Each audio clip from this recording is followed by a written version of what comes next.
All right, let's talk about these rules in more detail, beginning with the existential import rule. So to get an idea of what this is all about, let's look at an example. In this example, what we'll see is that we have two universal premises. So those are universal, and a particular conclusion. Now, why is that a problem? Let's look at the diagram. So we'll do kind of a crude diagram here. So we have S and P across the top, and we have M down below. All right, now for the universal and for the major premise and the minor premise, which are both universal, we have shading. So we have to shade for all M is P, so that's the region of M outside of P. And we have to shade for no M is S, which is this overlapping region of S and M. Now notice, we have two shadings on top of each other in one region, but empty is just empty. You can't get like doubly empty, right? All right, so now if we stop here, meaning we adopt the Boolean interpretation, which is what? The Boolean interpretation says that universals don't assume existence. And on the diagram, what that looks like is there will be shading, but there won't be any X's to indicate that there is at least one of each of these terms. So if we adopt the Boolean interpretation, the diagram is finished with just the shading. But notice what happens if the premises are universal and the conclusion is particular. There will be no X on the diagram to represent the at least one of something that has to exist to make the conclusion true. So that means that on the Boolean interpretation, anytime you have universal premises with a particular conclusion, the argument is it has to be invalid, like definitely, because there are no X's to make the conclusion true.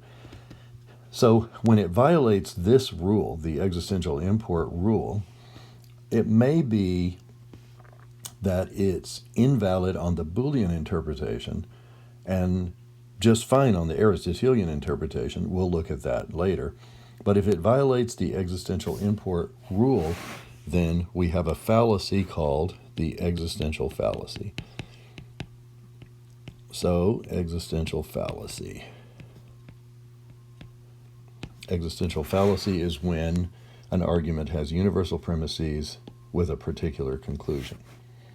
Now, think about what happens on the Aristotelian interpretation, okay? On the Aristotelian interpretation, we have to have X's that represent the M, the P, the M, and the S. And those X's will go on the diagram in the usual way, right?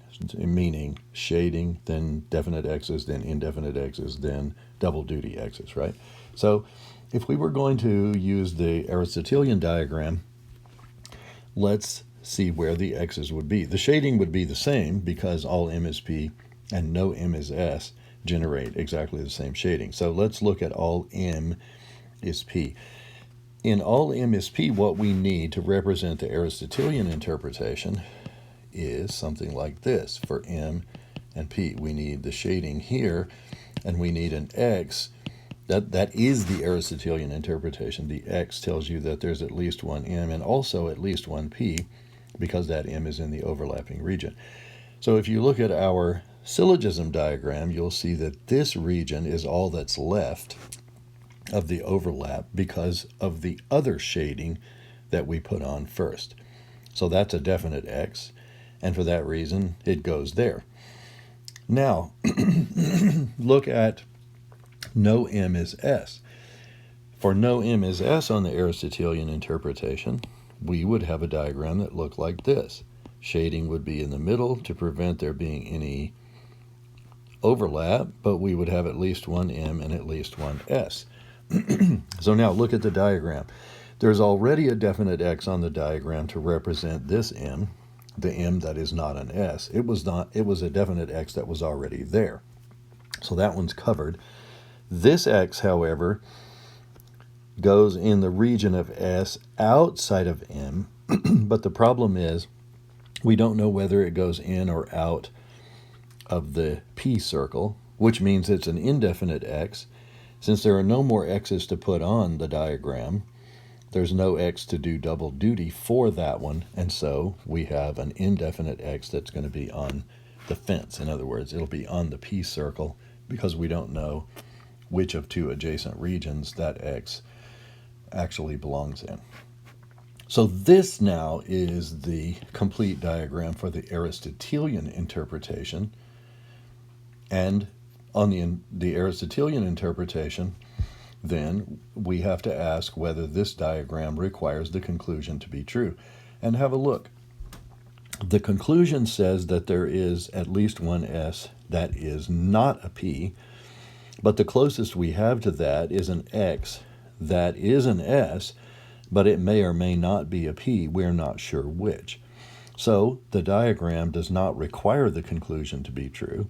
As I've said before in some previous examples, it allows the conclusion to be true, but that's not strong enough. So because this diagram does not require the conclusion to be true, it is invalid on the Aristotelian interpretation based on the Venn diagram. Now, what this illustrates is an interesting fact about the rules and testing for validity, and that is an argument. To be valid, an argument has to pass all these rules on the Boolean interpretation or the rules for negation and distribution, which we'll cover shortly, on the Aristotelian interpretation. Now, why is that? Because this is the big distinction between the Boolean and the Aristotelian. Do we have existential import? If the answer is yes, then we go with Aristotelian. If we do not have existential import, then we go with the Boolean interpretation. On the Boolean interpretation, an argument with universal premises and a particular conclusion is always invalid, and so we call it an existential fallacy. But if we switch to the Aristotelian interpretation, we just have to keep trying all the rules, or construct a Venn diagram until we have the answer we're looking for.